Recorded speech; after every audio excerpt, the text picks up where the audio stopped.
शुणु भूत हिताधिकारी जुगे जुगे अच्छा ए कौन हुए कहले जो भूत हिताधिकारी जो माने से माने निहाती से किसी से भितर राजनैतिक दल सहित संपृक्त था ये गोटे प्रक्रिया चिराचरित प्रक्रिया आज्ञा सी थी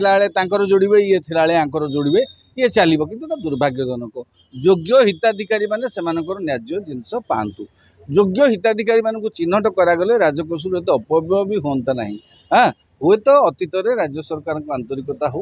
बा राजनैतिक दल मानकर आंतरिकतार अभाव जो आउ जनसाधारण भितर सचेतनतार अभाव जो एते मात्रा घोस्ट कार्ड रही जाऊँगी भूत कार्ड बोली कहचे आम हाँ आप भूत कार्ड कहीं कहते भूत बा भत्ता आसिक नौ भूत आसिक वार्धक्य भत्ता नौ हाँ सधवा आसिक विधवा भत्ता नौ तेणु ये तो चली ये व्यवस्था चलो ये व्यवस्था को कहीं रोकीपारे कमे पारे सरकार चाहिए समाज सामाजिक व्यवस्था भीतर रोकवा जनसाधारण चाहिए एवं राजनैतिक दल माने जो तृणमूल स्तर में कार्य कर क्रियाशील हेबे एभली ना आमे आम दलरू आमर कौन समर्थक को घोस्ट कार्ड दबा नहीं घोस्ट भत्ता दबा नहीं एभली जदि समस्त गोटे भल मानसिकता नहीं कि आसबे जे योग्य हिताधिकारी माने वंचित होउचंती आमे तांकु न्याय देबा से बाछिकी आमे आमर तांकु आवश्यक भत्ता दबा बा राशन कार्ड दबा हाँ घोस्ट कार्ड आमे कहा बर्दाश्त करवा ना यहाँ जब तृणमूल स्तर लोकों भीतर सचेतनता आसी जाता सरकार को सहज होता सबु कथार आम सरकार को व्यवस्था को दोष करदे भी यहाँ गोटे ठिकना जिनस नुहे आपड़ सरकार को सब कम दोष दे पारे आपड़ आणिकी पॉलिथिन द्वार सामने पकेबे सरकार कहे परिवहन व्यवस्था खराब हो गला नुह सरकार को आमको आमर गोटे नागरिक हिसाब से आमर दायित्व अच्छी सचेतन नागरिक हिसाब से गाँ गहल सहर में जो मैंने घोस्ट कार्ड पाई आप देखिपार तार 3 महला कोठा से केमती कार्ड पाई आपण मैंने समस्ते सचेतन होकर विरोध करने कथा आम मान नीरवता जो आम समाज में आम सामाजिक स्थिति आम देशर आर्थिक स्थिति अवक्षय गोटे घटी चलती तेणु समय होगला एबे सरकार जदि घोस्ट कार्ड बाहर कर तुरंत से गुड़ को बातिल करूँ आउ योग्य वंचित हिताधिकारी मानक तुरंत कार्ड प्रदान करूँ मु तो कहूँ मध्यवित्त निम्न मध्यवित्त श्रेणी लोक मान जो मानकर कार्ड बातिल करा हाँ से मानक कार्ड दि जाए राशन गंडे पाइबापी समस्त आज्ञा हकदार मध्यवित्त परिवार लोक सबू योजनार वंचित मध्यवित्त परिवार गोटे लेवल पर्यंत आय इनकम को आधार करी किसी गोटे स्तर पर्यंत दि जाऊ राशन कार्ड हाँ तेणु ये जो घोस्ट कार्ड होती निहाती भाव दुर्भाग्यजनक ताकू बातिल करा जाऊ योग्य हिताधिकारी को नुआ कार्ड दि जाऊ से जमी पाइबे से जमी खाई पीकि बंची पारे आउ राशन कार्ड देवार नुआ मानदंड राज्य सरकार प्रस्तुत करूँ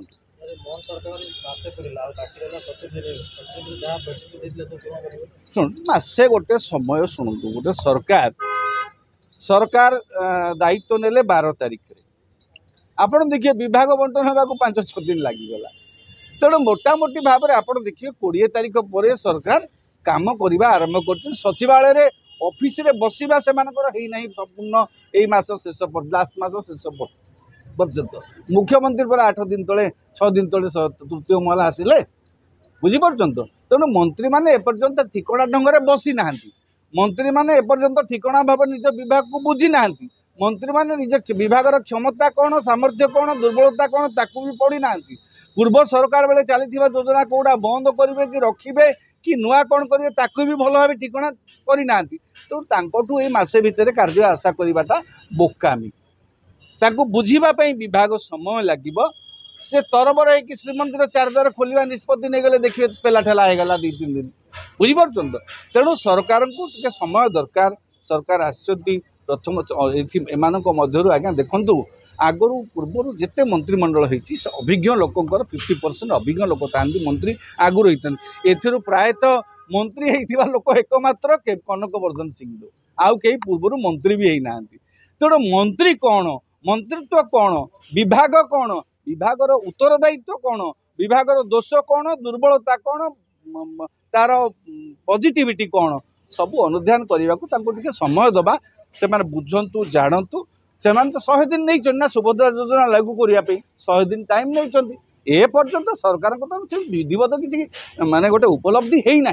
सरकार केवल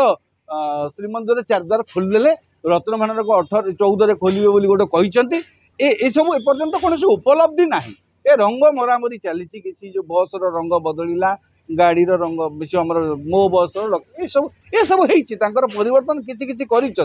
मंत्री मैंने विभिन्न अंचल गस्त कर देखुं जोगाण मंत्री तो बर्तमान 2-3 दिन प्रबल सक्रिय भाव में गस्त कर विभिन्न अंचल को आसे निजे भी अनुभव कर